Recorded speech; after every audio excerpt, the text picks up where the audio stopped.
Quero que você abra a sua Bíblia agora. E você vai abrir em dois textos. Vou pedir a meu tesouro que abra Daniel, capítulo 10, verso de número 20 e 21. Vou pedir ao pastor Jorge que abra Zacarias 9, 12, 13. Ontem nós falamos da cabeça da estátua, da influência de Babilônia. Nós vamos pular o medo persa, que é o espírito de ocultismo, que é o espírito de conspiração, onde eu falo mais no meu livro, mas eu não vou falar essa noite dele. E vamos passar para o Império Grego, a mentalidade da Grécia. E nós vamos ler esses textos. Vocês podem permanecer sentados, acompanhe a leitura. Meu tesouro vai ler Daniel 10, de 20 e 21, e o pastor Jorge, Zacarias 12, verso 13. Ele ainda disse: sabes por que eu vim a ti? Agora tornarei a lutar contra o príncipe dos persas. E quando eu sair, o príncipe da Grécia virá. Contudo, eu te declararei o que está escrito no livro da verdade. E ninguém me auxiliará contra aqueles, senão Miguel, vosso príncipe. Voltai à fortaleza, ó prisioneiros da esperança. Também hoje vos anuncio que vós recompensarei em dobro. Para mim curvarei Judá como um arco, e o encherei de Efraim. Levantarei os teus filhos, ó Sião, contra os teus filhos, ó Grécia, e te porei como a espada de um guerreiro. Aleluia. Dois textos interessantes que nós acabamos de ler, que fala sobre essa mentalidade, esse espírito da Grécia. E eu queria continuar a palavra de ontem, dizendo que quando Babilônia cai e a Pérsia toma conta, Daniel continua cativo, fica lá e ele vê com 90 anos, 50 mil pessoas voltando para Jerusalém. E como eu disse, isso ele morre em Babilônia, mas na verdade ele nunca foi escravo em Babilônia. Babilônia nunca influenciou a mente dele. Nós aprendemos ontem que há uma diferença de ser escravo e ser cativo. E o que Babilônia quer não é o que o Egito faz. Babilônia não quer te matar, Babilônia não quer te escravizar. Babilônia quer apenas te confundir, quer apenas mexer na sua mente. Então, quando foi determinado por Deus a queda de Babilônia e entrou o medo persa, e aí os medos persas vão fazer a sua influência, que eu não vou falar hoje, entra a Grécia. Quando Dario III recebe a visita do homem que mudaria a história, chamado Alexandre Magno, mais conhecido não pela sua altura, mas pela sua capacidade, como Alexandre o Grande. Olha, irmão, tenha cuidado com um homem de 1,60 m. Hitler tinha 1,70 m, 1,60 m. Olha, Alexandre o Grande tinha 1,60 m. Tenha cuidado com isso. Eu não gosto de homem pequeno por causa dessas coisas. Perigoso demais. Alexandre o Grande, ele invade. Só que Alexandre o Grande, ele não tinha uma ideia apenas bélica. A ideia de Alexandre o Grande não era trazer guerra sobre o povo. Alexandre o Grande não queria que a Grécia fosse conhecida por território e geografia. Ele queria que a Grécia fosse conhecida pela mentalidade. É por isso que quando Alexandre entrava, quando Alexandre conquistava, ele não tinha nem preocupação com os deuses daquele povo. Não, continue.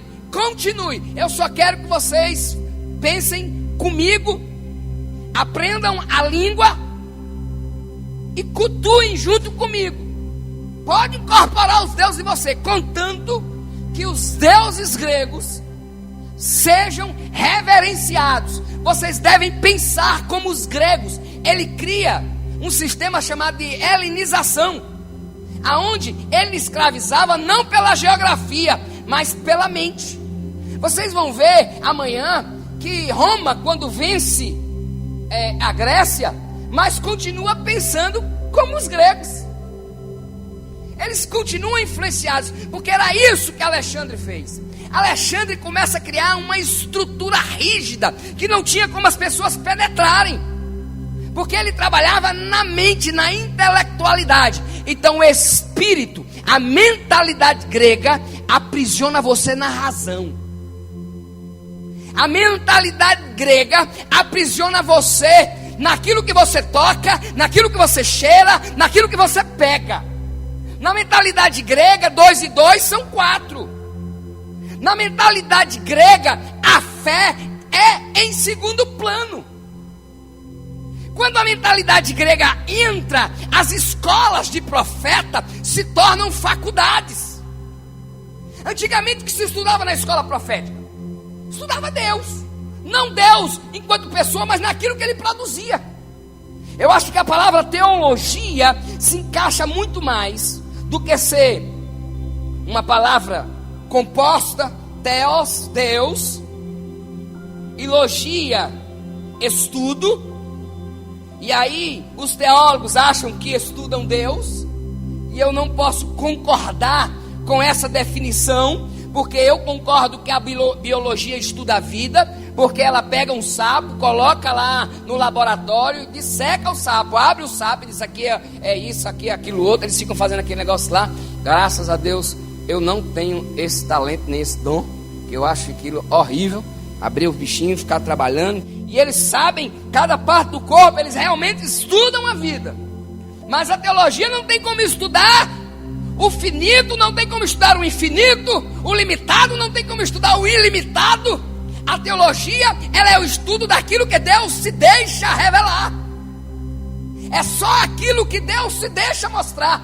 Quando eu falo de teologia, eu não posso deixar de lembrar do episódio de Moisés. Moisés está lá e chega uma hora que Moisés diz assim: Deus, é o seguinte, eu quero te ver. E às vezes eu vejo o pessoal dizendo que essa é uma fase linda da vida de Moisés. É a fase que Moisés cansou dos milagres, e agora Moisés quer ver Deus. Epa, não é bem isso. O texto deixa muito claro que não é bem isso. Porque Moisés era legislador. Ele precisava ver Deus, ele precisava ter o controle dessas coisas para poder ser respeitado, para poder legislar, para poder ter a última palavra. E quando ele fala: Deus, eu quero te ver, a resposta de Deus não tem nada com o pedido dele. E Deus diz assim: Moisés, eu vou me compadecer de quem eu quiser ter misericórdia. Nem venha com essa conversinha, porque eu sou aquele que quando você vem com milho, eu já comi a pipoca, velho. Então, para com isso. Mas já que você quer me ver, vou te dar uma aula de teologia aqui, profunda. Moisés, então bora. Vá para de trás daquela rocha. Vá para de trás da rocha. Deus estava dizendo: quer me ver? O lugar de se esconder é na rocha. A rocha sempre simbolizou Jesus. Ele é a nossa rocha. Não tem como você ver Deus através dos livros, através da academia, através das axiologias humanas, dos conceitos, dos preceitos, dos bojos doutrinários, das nossas brigas enfadonhas religiosas. Não tem como ver Deus. Ele apenas vai se distanciar de você. Para ver Deus, o óculos é Jesus. Para ver Deus, o binóculo é a rocha. E ele diz: Moisés, a rocha está fendida, a rocha está rachada. Ali significava a cruz que ia fender a rocha. É essa cruz que é o elo que nos une a Deus. Ontem nós aprendemos que Babilônia, você podia ter dinheiro, na Babilônia você podia ter culto, na Babilônia eles prosperaram, na Babilônia eles só não tinham altar, a cruz. Eles só não tinham sangue. Na Babilônia eles não podiam se arrepender, porque não há arrependimento sem derramamento de sangue. O que nos aproxima de Deus é o nosso arrependimento. Ei, a religião tentou, com o espírito da Grécia, fazer super-homens. Criou patentes, aonde tem os grandes, aonde tem aquela frase que nós temos que tirar do nosso meio: o grande homem de Deus. A matemática yaveana é diferente. A matemática cristocêntrica é diferente. Você quer ser primeiro? É último. Tem que ser último. Quer ser grande? Tem que ser pequeno. Nem sempre a maior cédula é quem deu mais. É uma matemática totalmente invertida. Então no reino, se tem alguém querendo ser grande, tem que se tornar pequeno. Fico preocupado. Eu preguei recentemente em um congresso de servos. Chamaram para o congresso de servos e eu disse: não aprendi a pregar para transformar pessoas em servos, porque eu aprendo com Jesus, só tem uma maneira de transformar pessoas em servos. Ensinar uma pessoa a ser servo é eu servindo. Eu sirvo e os meus discípulos me imitam. Por isso Jesus se ajoelha e lava os pés dos discípulos, depois levanta e diz: façam o mesmo. Então não existe esse negócio de grande no reino. Não existe patente. Não existe visa. Não existe um lugar privilegiado. A cruz é que aproxima. E aí Deus disse: ó Moisés, vou colocar a mão. Está dificultando tudo. E aí eu vou passar. E você vai me ver de costas. Que Deus estava dizendo a Moisés: Moisés, a partir de agora você vai ser colecionador de pistas. Eu vou deixar pegadas na história. Eu vou deixar pegadas. Por onde eu passar eu vou deixando pegadas. Pegadas nas estrelas, pegadas na atmosfera, pegadas na natureza, pegadas nos cultos, pegadas nos momentos de intimidade. Eu vou deixando pegadas e você vai sendo colecionador dessas pegadas. Então aquele que vai estudar teologia, ele é um colecionador de pegadas de Deus. Deus vai deixando pegadas e ele vai colecionando. Ele vai colecionando essas pegadas. Moisés entende isso. Essa é a verdadeira, é o verdadeiro estudar as coisas de Deus. Então teologia é o estudo daquilo que Deus se deixa revelar. Mas quando a mentalidade grega entra, ela transforma a casa dos profetas, que era simples, a casa das experiências, das buscas, a casa da intimidade, e transforma essa casa de profeta em uma faculdade, aonde o cerne grego é adorado, que é a sabedoria, a filosofia, a sofia, sabedoria, a filosofia. Mas não a sabedoria que vem de Deus, mas a sabedoria que vem de homens. Eu passei 4 anos na academia teológica. Eu tive 4 anos de filosofia. Eu tive 3 anos de psicologia. Eu tive 2 anos de antropologia. Estou esquecendo mais alguma gia, meu irmão? Era muita gia. Eu tive um semestre de introdução à Bíblia. Um semestre. Um semestre de Novo Testamento. Um semestre de Antigo Testamento.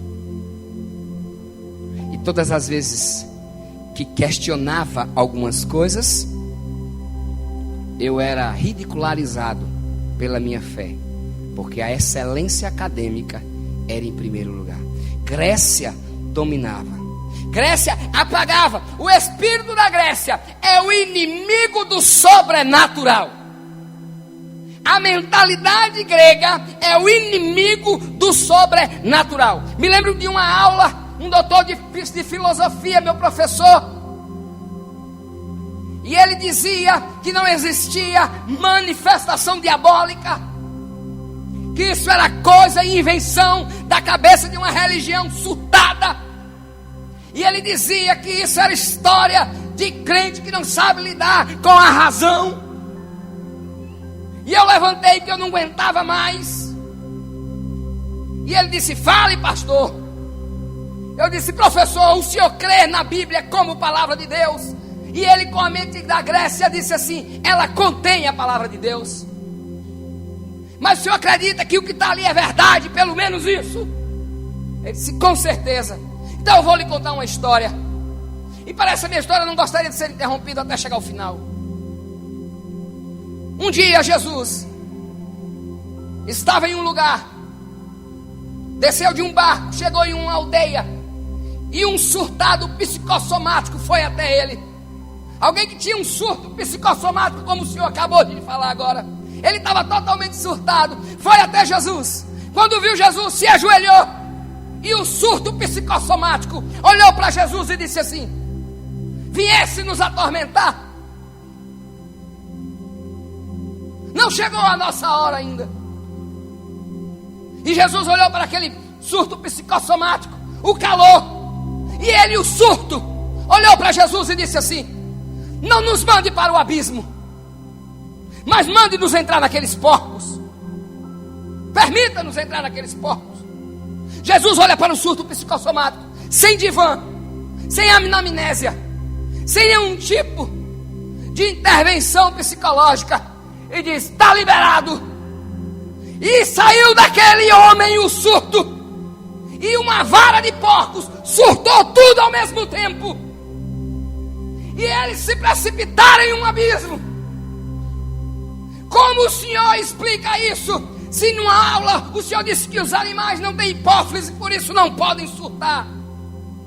Como esse surto sai de um homem e entra em uma vara, ele consegue faccionar, ele consegue guilhotinar o surto psicológico, e os porcos ficam todos loucos. Ele olhou para mim e disse: seu pastor, o senhor agora me pegou.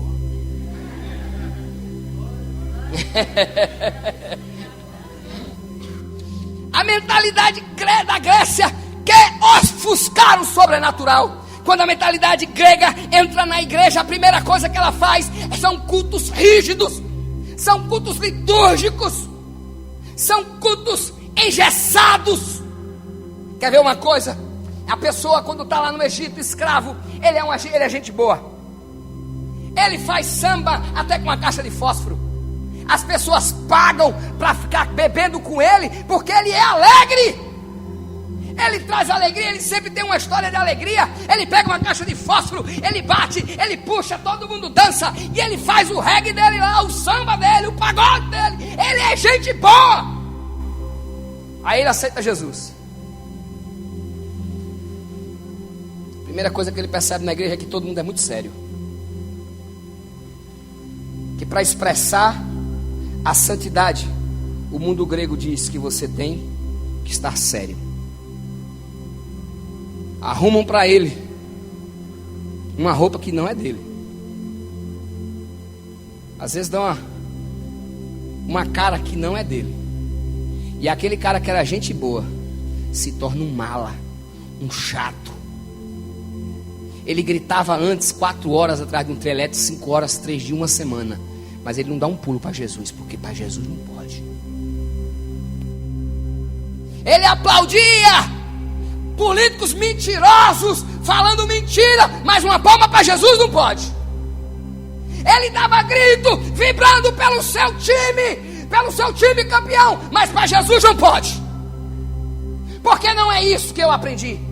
Porque o que ele aprendeu agora não é nem dele, porque ele é novo decidido. Foi uma mentalidade que veio sobre ele e o aprisionou. Mas nós temos um Cristo que morreu por nós, para nos libertar, para transformar a nossa mente, para dizer que nós somos livres. E se você é livre, dê um grito mais alto que você puder.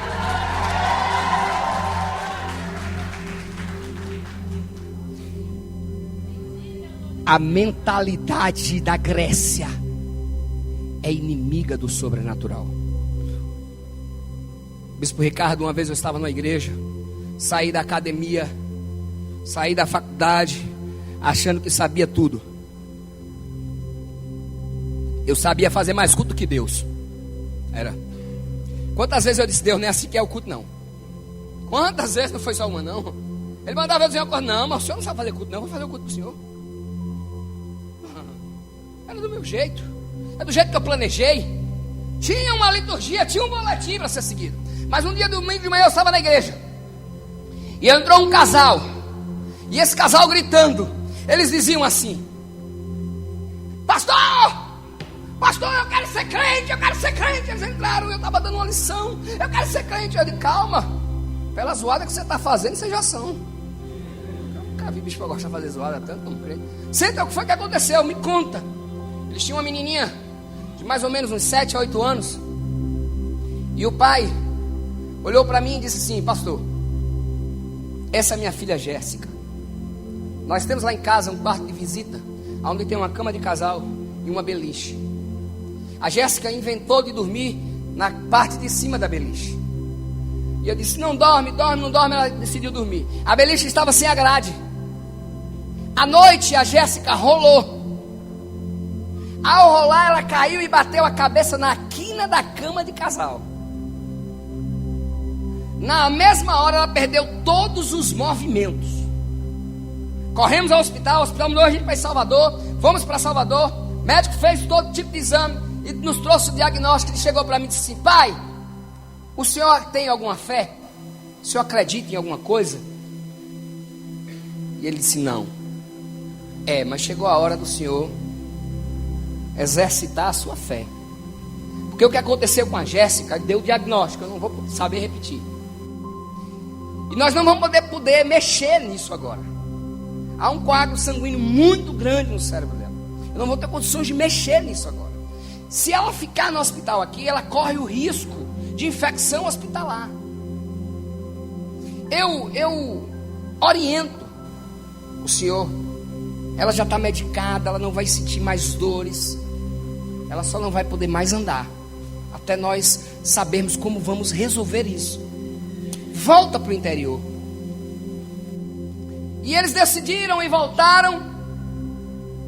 E chegou em casa, botou a Jéssica lá, ajoelhou e disse assim, Deus, o senhor sabe que eu não acredito no senhor. Que ateu é assim, irmão. Você é ateu, eu sou ateu, graças a Deus.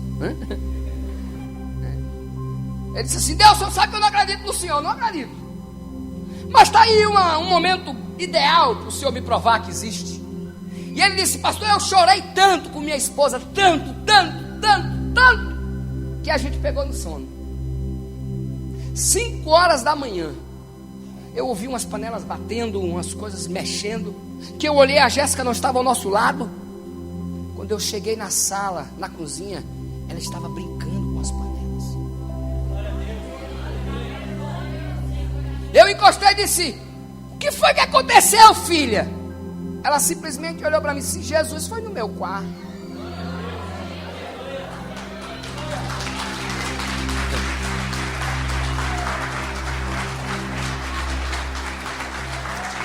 Jesus foi no meu quarto. Botou a mão na minha cabeça e disse, menina, eu vou te curar. E diga ao seu pai, se ele me procurar, ele vai me achar. Ai, irmão, glória a Deus para vocês que não fizeram 4 anos de teologia. Glória a Deus para vocês que não foram escravizados pela mente grega. Glória a Deus para vocês que não sabem o que é razão. Glória a Deus para vocês que não tinham o peito cheio de filosofia. Glória a Deus para vocês que não estavam com o ventre dessa maldita potestade dominando o meu ministério. Peguei na mão da Jéssica, venha cá, minha filha. Segue aqui, titio. Levei ela para um lugar longe do pai. Olhei dentro dos olhos dela e disse assim, como é que você sabia que era Jesus? Ela deu uma risada com tanta simplicidade, olhou dentro do meu olho e disse, tio, eu conheço. A Grécia faz com que nós não conheçamos o nosso Cristo vivo, ressurreto, cheio de poder, que fez ontem, faz hoje e fará eternamente. O cavaleiro do cavalo branco, a raiz de nascer, aquele que é e que sempre será. A Jesus, ele é digno de honra, glória, poder, força, domínio e majestade. A Grécia tira o sobrenatural. A Grécia, ela organiza as coisas para ofuscar a naturalidade de Deus. A Bíblia diz em Efésios 4:11: Diga comigo assim: a Grécia é inimiga do profético. Totalmente. Totalmente. O profético é algo para quem tem fé.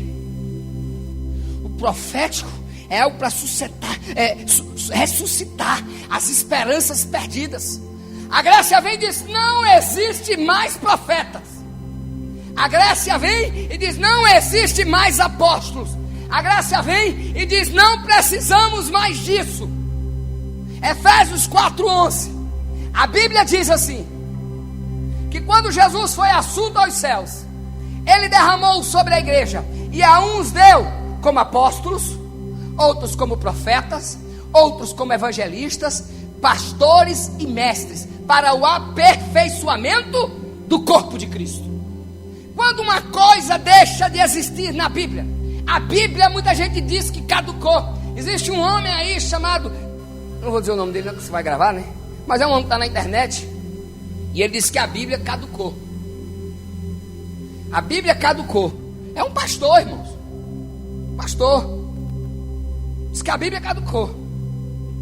Quando é que uma coisa que está na Bíblia perde a validade? Quando cumpre. Porque nós não matamos mais cordeiro em sacrifício. Porque o cordeiro foi imolado na cruz para a expiação do pecado de todos. Cumpriu, não precisa mais. Se cumpriu, não precisa mais matar o cordeiro. Mas o texto de Efésios 4:11 disse que Ele deu uns para apóstolos, outro para profetas, outro para evangelistas, outro para pastores e outro para mestres, para o aperfeiçoamento do corpo de Cristo. Eu quero lhe perguntar, você que é brasileiro, que vive dentro do contexto de igreja brasileira, essa igreja brasileira já foi aperfeiçoada? Não! Claro que não. Ontem vocês viram as barbaridades que eu falei aqui, do que está acontecendo no meio do povo de Deus. Mas a Grécia sufocou a espada apostólica, amordaçou os profetas, para que a igreja não vivesse o sobrenatural. E o Senhor já está trazendo de volta. Lembra do texto que nós lemos ontem? De Atos 3? Os céus retêm Jesus até o quê? A restauração de todas as coisas. Esse seminário que eu estou aplicando para vocês, ele é duplo. A segunda parte é sobre os 5 ministérios. É a funcionabilidade. Sabe por quê? Olhando para mim aqui, tem muitos pastores. Olhando para mim aqui tem muitos profetas. Olhando para mim aqui tem alguns apóstolos. Olhando para mim aqui, irmãos, tem evangelistas. Olhando para mim aqui tem mestres. Mas sabe por que eles não funcionam? Por causa da mente da Grécia. Por causa da mente da Grécia, que diz que precisa da divisa. Para funcionar não é cargo. Esses ministérios, eles são cargos. E o pastor precisa separar. O pastor precisa dizer: você é evangelista, você é pastor, você é mestre. E não, isso não é cargo, isso é função. Existem muitos apóstolos que eles são tudo, menos apóstolos. Existem muitos pastores por aí que eles são tudo, menos pastores. Porque não é cargo, é funcionabilidade. Mas a mente da Grécia apaga isso, escraviza. Ei, eu digo para você, funcione naquilo que Deus te chamou. Se seu coração arde pelas pessoas que estão no hospital, se seu coração arde, não espere o pastor te dar um cargo. Sabe o que é cargo, irmão? Traz muito mais confusão do que liberdade. Pessoas que brigam por isso, mas nós vamos acabar e vamos libertar a nossa mente e nós vamos funcionar. O pastor vai ver você funcionando e vai dizer: vem cá, eu quero apresentar você na igreja, porque você já funciona. Ninguém se torna pastor, ele é apenas reconhecido. Ninguém se torna apóstolo, é reconhecido. Ninguém se torna evangelista, é reconhecido. Ninguém se torna mestre, é reconhecido. Nós nascemos assim. A igreja recebeu o derramar. A mentalidade da Grécia, ela tira isso de nós. E trazendo o cargo, sabe o que acontece, irmãos? Nós ficamos cheios de nós mesmos. Então nós vamos entrar ali nas divisões da Grécia. Mas eu quero que você olhe para o seu irmão e tenha ele sempre acima de você. Sabe por que nós estamos com esses pregadores estrelas Sabe por que nós estamos com esses cantores de agendas concorridas? Sabe por que a igreja se abestalhou e paga 50 mil de cachê para um cara cantar meia hora? Sabe por que nós estamos nessa Babilônia e confusão? Porque nós estamos longe da presença de Deus. Deixa eu te falar uma coisa. O Isaías, eu tiro por Isaías. Isaías capítulo 1, 2, 3, 4 e 5 é diferente do Isaías do capítulo 6. O Isaías do capítulo 1, 2, 3, 4 e 5 é o Isaías que eu conheço muitos por aqui. Eles dizem assim: esse povo é um povo de lábios impuros, adora a Deus só dos lábios para fora. É um Isaías que aponta o erro de todo mundo. É um Isaías bocão. É um Isaías que denuncia mesmo, ele é bocão. Aí o Isaías do capítulo 6 tá lá de bobeira, de peito aberto. De repente ele vê o trono de Deus, cara. Quando ele vê o trono de Deus, ele: vou morrer. Eu vou morrer porque essa galera que eu meto pau, essa galera aí que eu esculhambo, essa galera dos lábios impuros, eu sou do mesmo jeito. Irmãos, o texto diz que os serafins estavam tudo assim olhando para Deus, com a asa na frente. Mas eu acredito que quando ele disse assim, eu também sou do mesmo jeito, o serafim olhou. Ele falou a chave agora. Ele reconheceu. Ele tirou a estrutura do super-homem, do todo-poderoso. Ele tirou a estrutura do intocável e reconhece que ele é do mesmo jeito. Agora, vamos na direção dele. Pega uma brasa e toca os lábios dele e diz: tu foi purificado. Reconhecendo que não somos ninguém. Reconhecendo que na igreja não precisa de divisa. Reconhecendo que nós somos contra a hierarquia da Grécia. Reconhecendo que quando nós nos tornamos reconhecido pela comunidade, ou como apóstolo, ou como profeta, eu digo assim para os pastores do nosso ministério: Marcos, nós vamos legitimar 10 pastores agora no nosso congresso. Mais 10. Já tem lá 35. Rola. Vai ficar com 45. Toda vez que eles vão ser lá legitimados por mim, eu digo assim: se você entender ministério como hierarquia, você acabou de ser rebaixado. Se você entender ministério como divisa, se você entender ministério como gemas, se você entender ministério como medalhas, você acabou de ser rebaixado. Porque ser pastor nada mais é do que ser servo dos servos.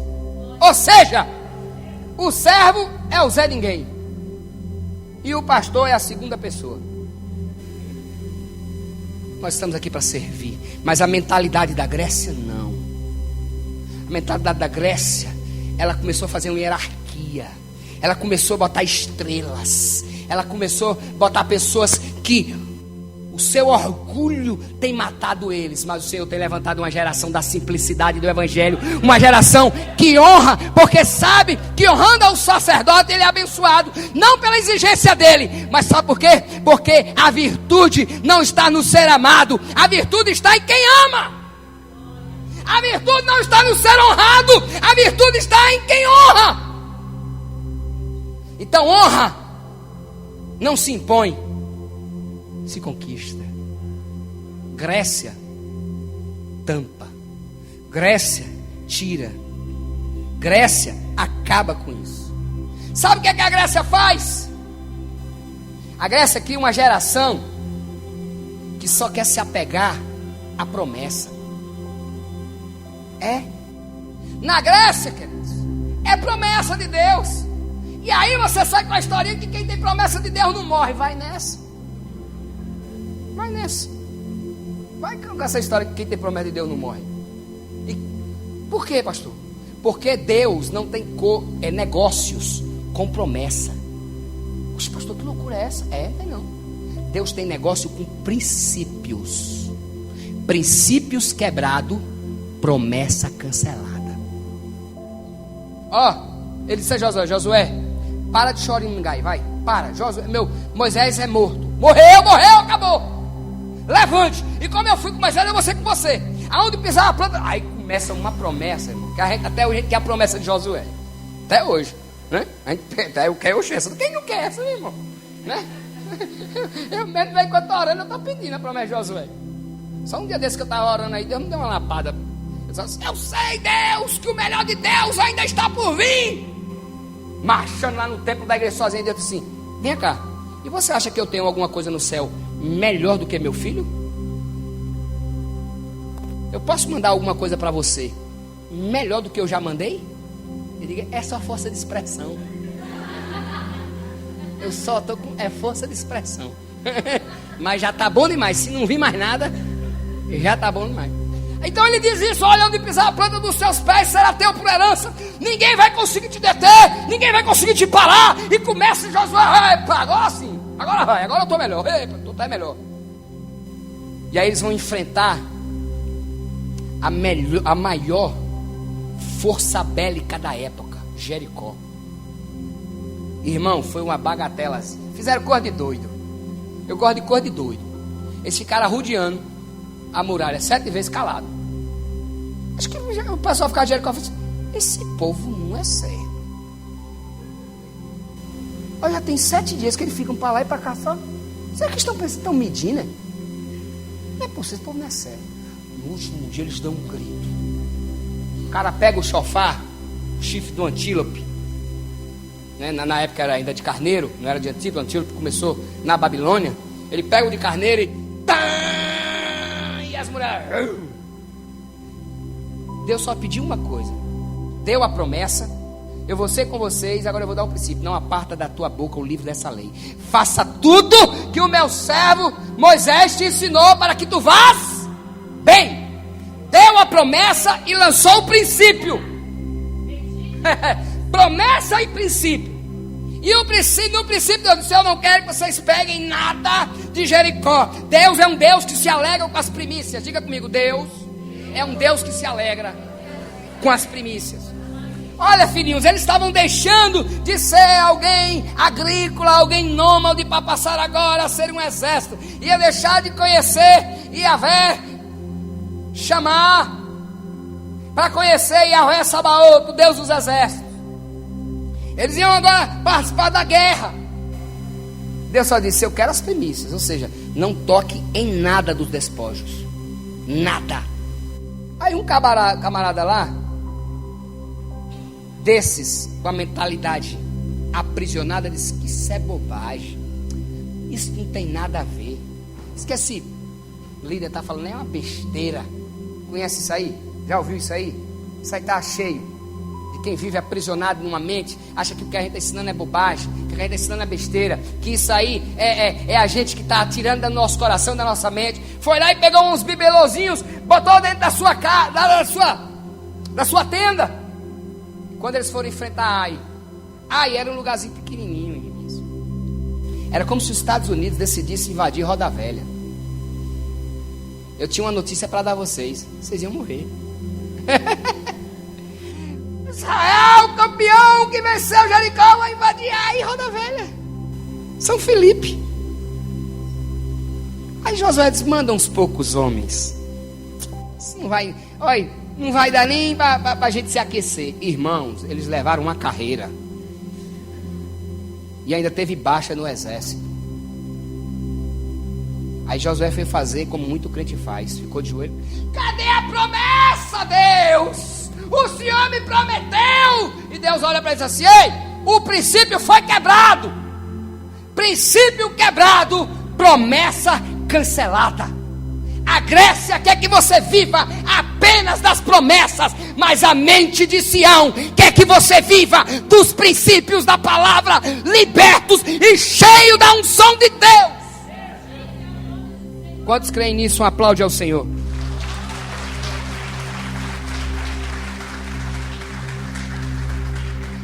A Grécia, ela invade com algo chamado tradicionalismo.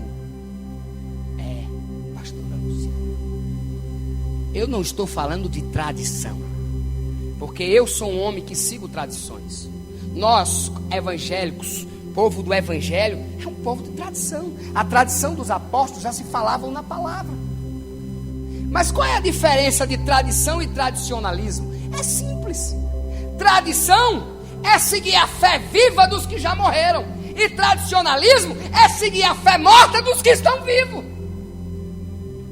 São pessoas que não se libertam dessa mentalidade por causa do fundador da igreja, porque foi sempre assim que eu aprendi, porque isso está errado, não é dessa forma. Quero dizer algo para você que você nunca mais vai esquecer: a forma muda. Você não pode querer que a igreja de 50 anos atrás seja a mesma igreja de hoje, pela forma. O que não muda é o princípio.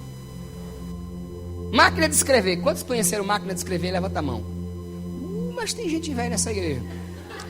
Máquina de escrever, irmãos, não era de Deus. A bicha era desse tamanho, e você começava assim, ó. Tinha uma aula chamada datilografia. Ainda ficava uma carrasca dizendo: não olha para a tecla não, olha para o papel. E você ficava...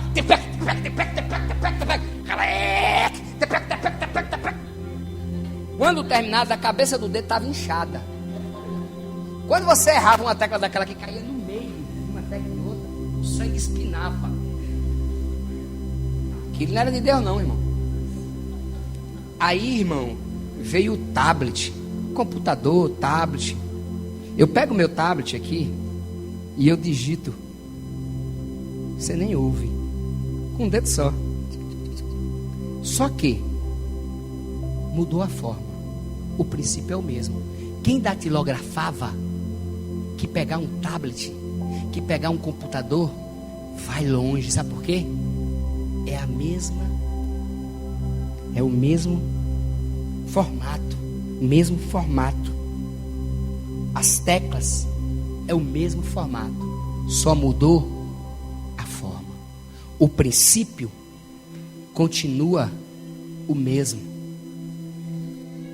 A palavra de Deus, a primeira vez que apresenta o Espírito Santo, diz: e o Espírito de Deus se movia pelas faces das águas. Existe um princípio teológico que diz que todas as vezes que Deus apresenta na sua palavra uma coisa pela primeira vez, essa coisa está recheada de característica principal. Ou seja, Josué, a primeira vez que apareceu na Bíblia, diz: e Josué servia a Moisés. Característica principal de Josué: servo. A primeira vez que aparece o Espírito Santo, o Espírito de Deus, diz que ele se movia sobre a face das águas. Característica principal do Espírito Santo: sempre em movimento.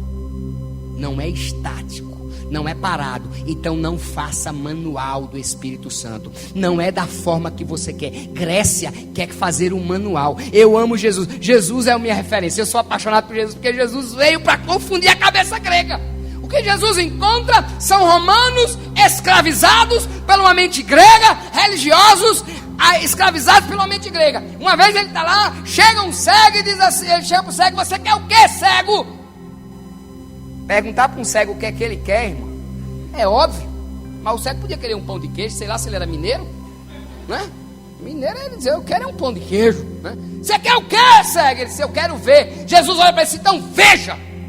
E o cara na hora viu. Chegou um outro, cego também, irmão. Mas a mentalidade grega já diz assim: epa, sabe como é que cura cego? Veja, já escreve no manual dele.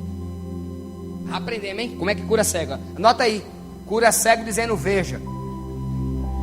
Bom, aí chega outro cego. Aí Jesus se abaixa, cospe no chão. Aí os caras dizem: apaga o veja.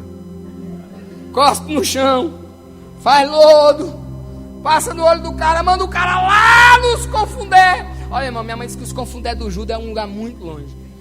Eu até hoje não conheci, mas eu sei que deve ser muito longe. Ele manda o cara lá nos Confundé do Judas, cego, passando pela prova lá. Eu até preguei lá na igreja um dia desse que tem gente que quer trazer água para o cego, né? A gente fica com pena do coitado, quer trazer água para o cego. Não funciona milagre. Não se meta no milagre dos outros. Se o cara está sofrendo no caminho para ir buscar a cura dele, deixa ele lá. Você só ora: oh Deus, que o cego consiga chegar lá. Ele vai lá, lava o rosto e é curado. Se Jesus cura só fazendo lodo, na igreja, aqui na plataforma, ia ter um lugarzinho da lama. Que a mente grega quer fazer manual para os milagres. Ia ter o lugarzinho da lama. Porque toda vez que a gente fosse orar para um cego, já estava a lama lá. Toda cuspida. Toda hora o pastor vinha, dava cuspida. Que é para manter o lodo. Para manter o lodo. Uma vez Jesus está lá e trazem para ele um surdo gago. Aí sabe o que a mentalidade grega diz? Senhor, trouxemos esse homem aqui para que o Senhor imponha as mãos sobre ele e o cure. Aí eu acho que Jesus era da minha terra e fez oxi. Cai fora, rapaz, que não sabe. Que mentalidade grega não me domina. Diz que pegou na mão do coitado do gago. Vem cá, sai do meio desse povo aí. Eles acham que sabem fazer as coisas. Diz que botou um dedo em cada ouvido. Diga ah! O gaguinho vem ah!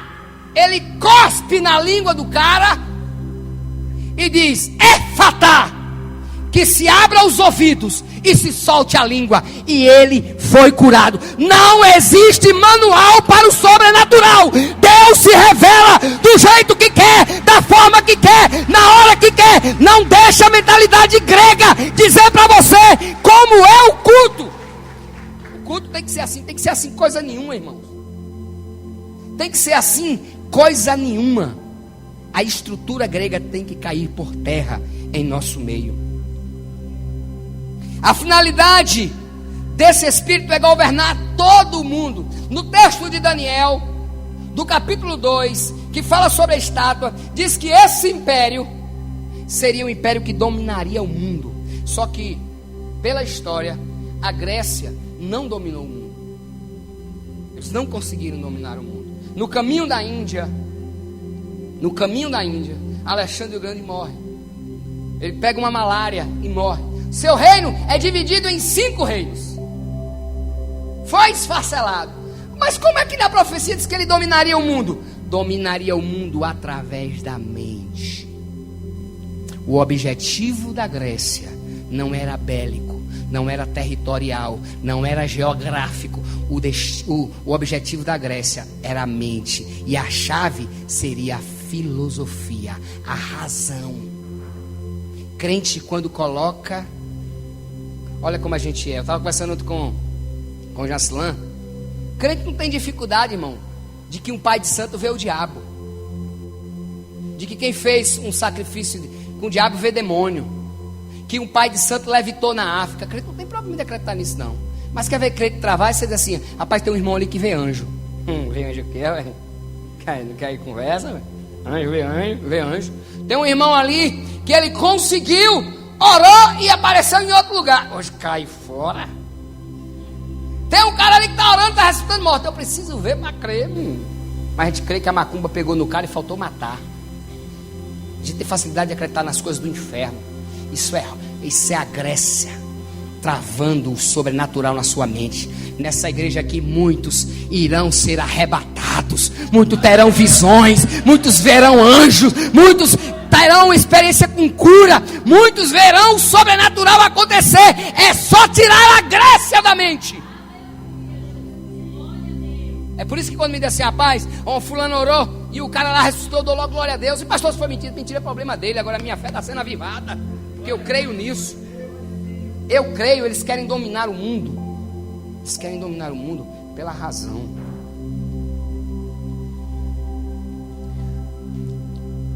As armas da Grécia, humanismo. Essa filosofia começou com Heráclito. Heráclito, ele destrona Deus. Ele diz que o homem é o centro de todas as coisas e as coisas convergem para ele. O humanismo, o homem em primeiro lugar. Quando essa mentalidade entra na igreja, irmãos, nós começamos a gostar mais de coisas do que de pessoas. Aí nós precisamos de um som bom e que venha um som bom. Nós precisamos de cadeiras boas e que venham cadeiras boas. Nós precisamos de um púlpito bom e que venha púlpitos bons. Mas isso não pode tirar o nosso amor por pessoas. Deixa eu te ensinar um princípio. Existe um princípio. Meu tesouro tem um seminário chamado Libertação Financeira. E nesse seminário ela diz o seguinte: dízimo é para ser gasto com pessoas. Dízimo é para ser gasto com pessoas, é com sacerdote, é com pessoas que precisam. Outras coisas da igreja são ofertas. É levantado do meio do povo. Por isso que a palavra diz: o dízimo é para a manutenção da casa do Senhor. É para que a casa do Senhor tenha manutenção.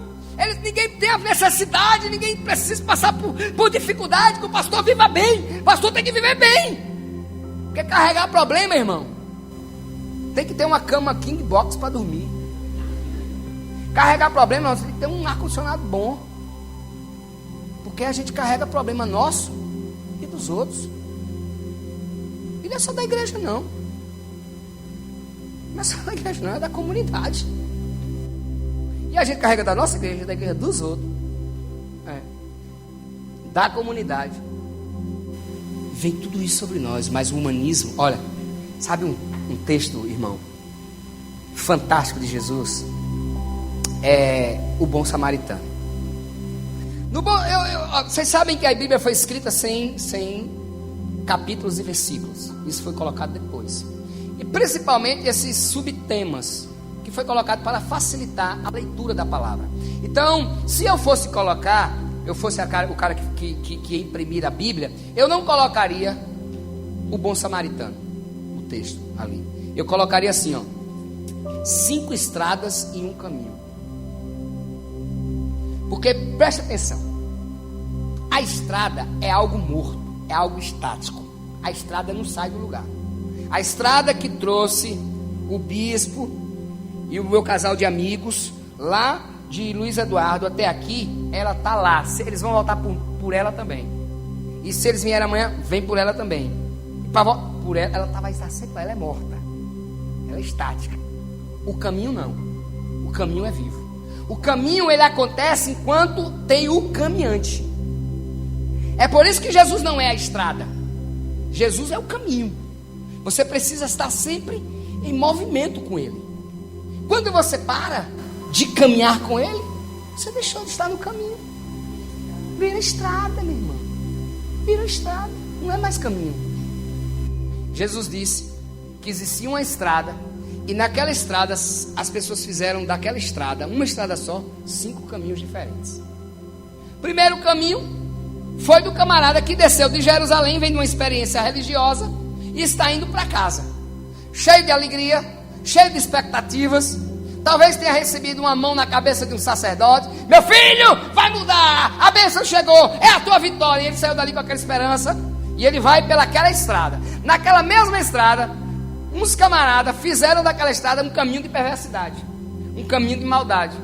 Encontrou com aquele camarada que fazia um caminho de esperança e um caminho de perversidade. Eles se encontram no mesmo caminho, e ele assalta aquele camarada, bate aquele camarada fica quase como morto e fica lá no chão. Aí é que entra o que a Grécia faz com a cabeça do povo. Desce o sacerdote na mesma estrada,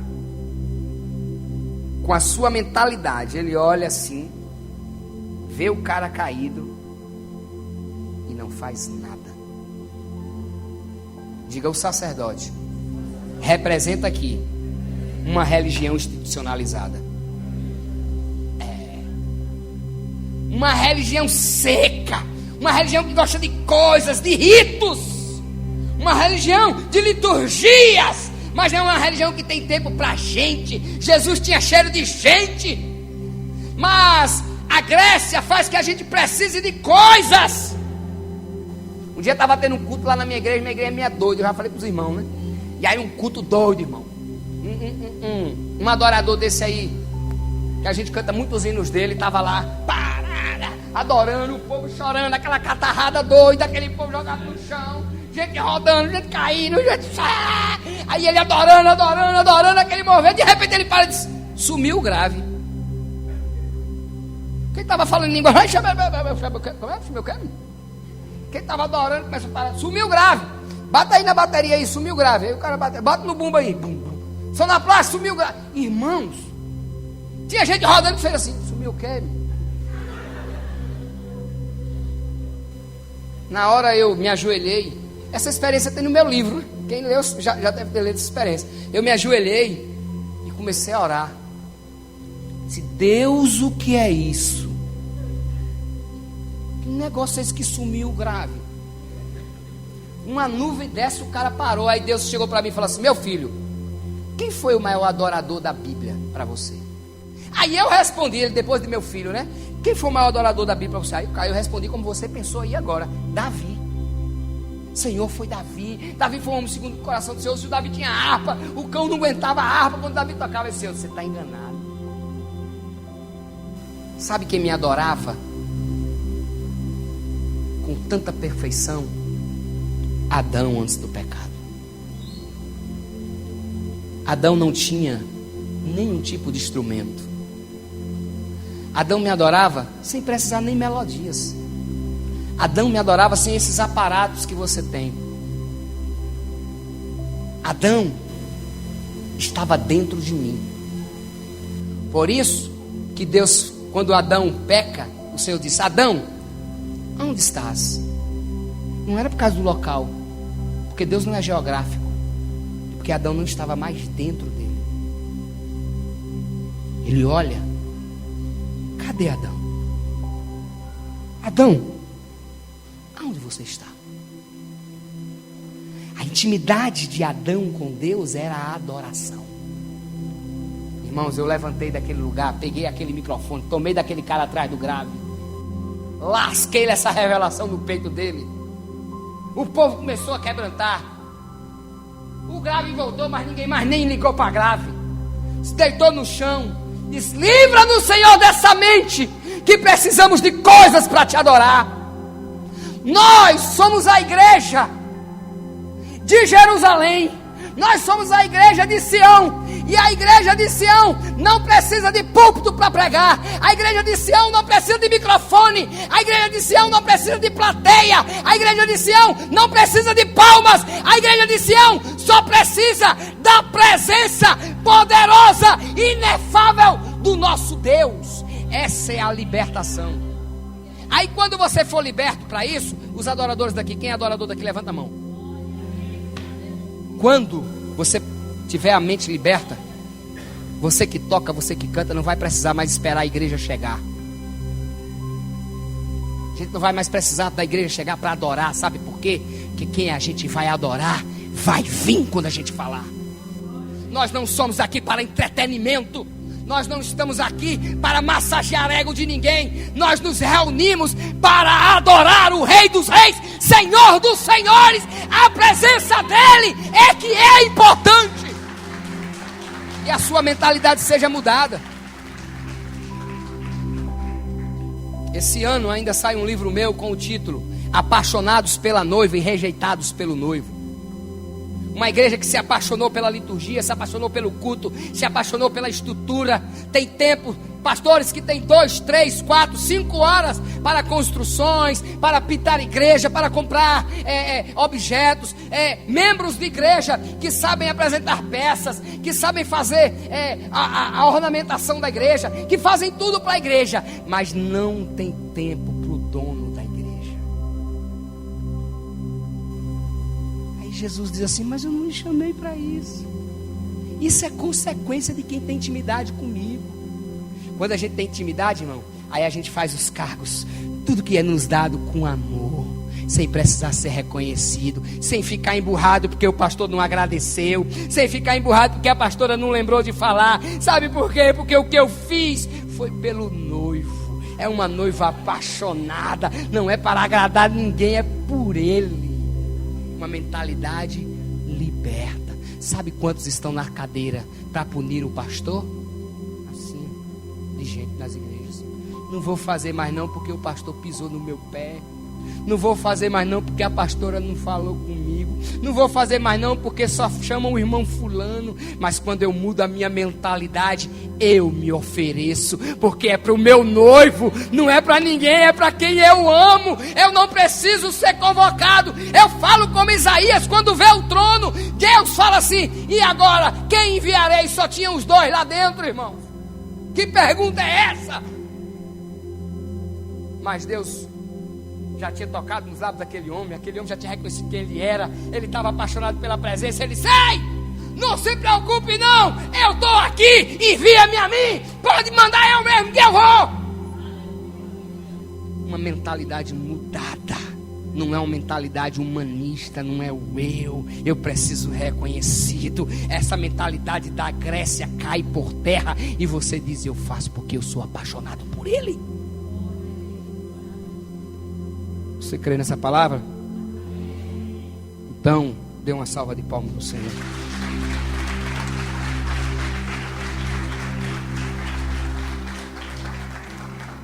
Vou terminar.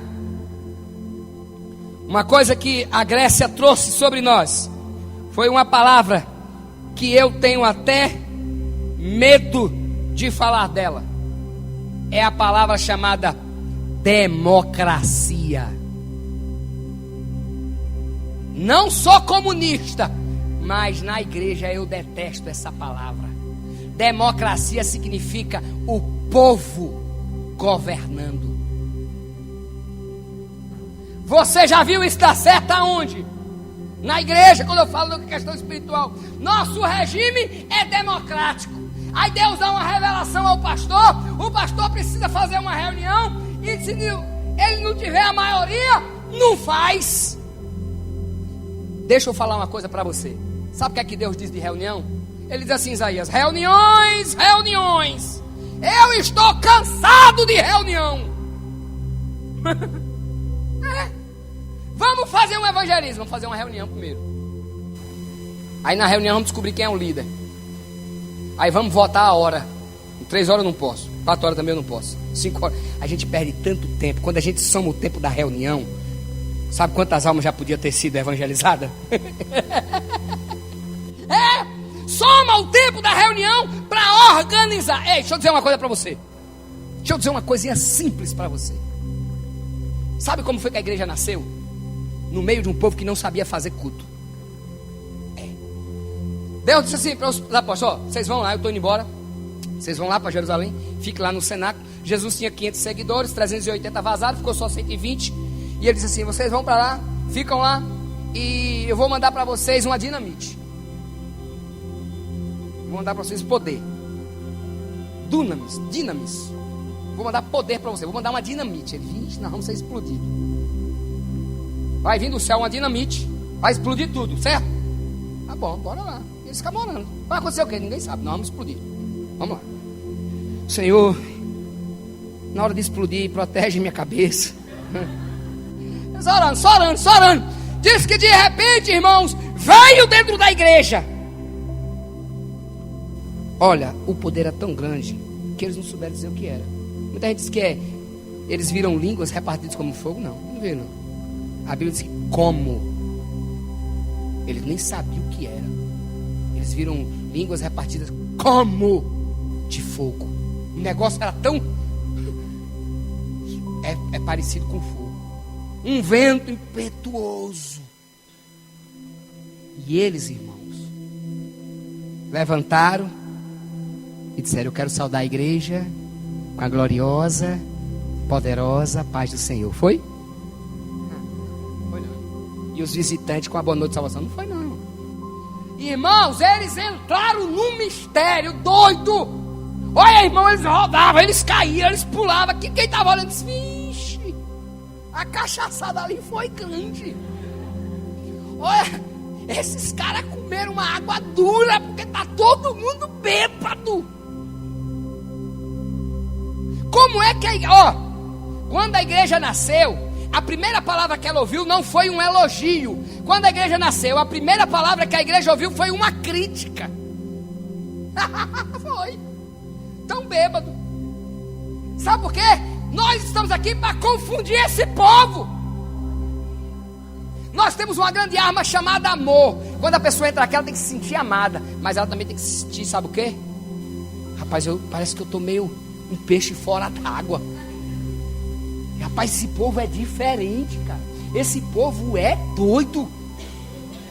Esse povo é maluco. É esse o culto que começa lá no dia de Pentecostes. Começou sem a mentalidade da Grécia, pastor. Cada um sentindo lá o poder de Deus. Aí Pedro, que não sabia fazer culto, pegou a palavra, disse: não, tão bêbado não. Não se aveste não. Eles não estão bêbados. Isso aí é uma profecia cumprida na vida deles. Aí ele faz uma pregação, irmão, sem nunca ter experimentado elementos gregos como homilética, hermenêutica e exegese. Eles nunca, pastor, tiveram acesso a isso. E por não saberem fazer culto, eles também não fizeram o curso no Metanoia, do pastor Enoque, não fizeram. Aí não sabia fazer apelo, rapaz. Terminou, ficaram assim, um olhando pro outro. O povo aqui dizia, a gente faz o que agora? Ele disse, essa daí eu sei, vocês se arrependem. E quase 3.000 almas se converteram. Mas depois que a igreja incorpora a mentalidade da Grécia, cadê esse povo, pastor Aslan? A gente precisa criar estratégias, ferramentas que Deus tem nos dado para poder atrair esse povo.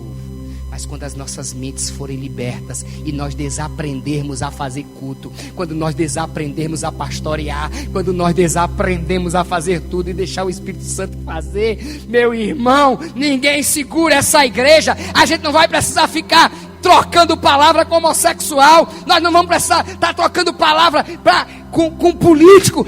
Basta a igreja adorar e começar a adorar. É prisão que vai balançar, é corrente que vai quebrar, é pessoas sendo curadas, libertas, restauradas, e eu não vou me dobrar à democracia. A minha igreja vai ter, sabe que regime? Teocracia. Deus é quem dá as ordens. Nunca mais você vai se interferir no que Deus colocar sobre os ombros desse casal. Eles são representantes para ouvirem a teocracia. Democracia veio desse império e eles introduziram dentro da igreja. Quantos entendem essa palavra? Diga amém. Quantos querem se livrar de qualquer resquício da Grécia? Tudo aquilo que lhe lembrar algo que aprisionou a sua mente, tudo aquilo que tentou roubar a fé, tudo aquilo que tentou tirar você do trabalho e da obra de Deus. Talvez você esteja aí parado, irmão. Talvez você diz assim, não, mas eu não sou preparado para fazer a obra de Deus. Esse negócio de preparo é da Grécia. É que você vai ter que ter um preparo. É que você vai ter que ter um preparo intelectual. Não, você vai aprender com a mente de Sião. O Espírito Santo vai colocar as palavras no seu coração.